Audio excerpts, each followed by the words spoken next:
Hello, dear students. আজি class 10 exercise R1 পুনৰালোচনাৰ প্ৰথম অনুশীলনী R1 R1 প্ৰথম প্ৰশ্ন তলৰ সংখ্যাকেইটাৰ বৰ্গৰ এককৰ স্থান কি হ'ব ইয়াত প্ৰথমতে আছে কি 272 272 ৰ এককৰ স্থান কি হয় 272 ৰ এককৰ স্থান 2 এই 2 স্কয়াৰ কৰিলে 4 অতএব 272 বৰ্গ কৰিলে বৰ্গৰ এককৰ স্থান কি হয় 4 হয় একেদৰে ইয়াত 400 ৰ এককৰ স্থান কি হয় 400 ৰ এককৰ স্থান 0 0 স্কয়াৰ কৰলে 00 এতেকে 400 স্কয়াৰ কৰলে কিমান হ'ব ইয়াৰ এককৰ স্থান 0 হ'ব নম্বৰ ইয়াত কৈ দিম যে 79 ৰ এককৰ স্থান কিমান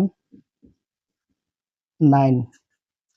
9 স্কয়াৰ কৰলে কিমান 9 স্কয়াৰ 81 81 ৰ এককৰ স্থান কিমান হয় 81 ৰ এককৰ স্থান 1 হয় এতেকে 79 স্কয়াৰ কৰিলে এককৰ স্থান কিমান হ'ব 1 হ'ব 4 নম্বৰটো ইয়াত লক্ষ্য কৰা 7 আছে এককৰ স্থান কিমান আছে 7 আছে গতিকে কি কৰিম 2637 ৰ এককৰ স্থান 7 7 স্কয়াৰ কৰিলে কিমান 49 49 ৰ এককৰ স্থান কিমান হয় 9 এতেকে 2637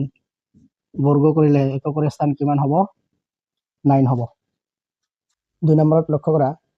তলৰ সংখ্যাকেইটা পূৰ্ণবৰ্গ নোহোৱাৰ কাৰণ কি পূৰ্ণবৰ্গ নোহোৱাৰ দুটা তিনিটা কাৰণ আছে এটা হল একক স্থানত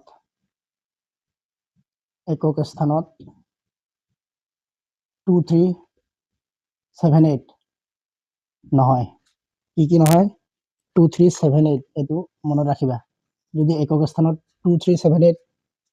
আছে তেনেহলে পূৰ্ণবৰ্গ নহব আৰু এটা আছে কি শেষত অযুগ্ম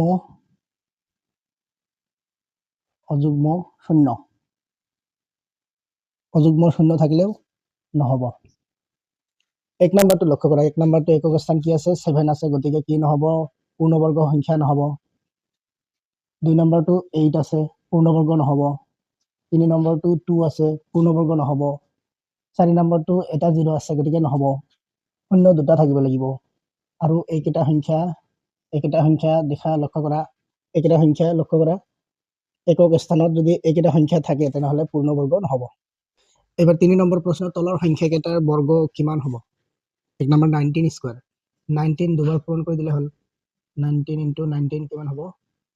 361 তাৰপিছত 37 স্কয়াৰ কিমান হ'ব 1369 হৈ গল তাৰপিছত 53 স্কয়াৰ দুবাৰ পূৰণ কৰিলে হল 28 কিমান হ'ব পূৰণ কৰিলে 2809 তাৰপিছত হ'ব 78 স্কয়াৰ কিমান হ'ব 78 স্কয়াৰ হ'ব 6084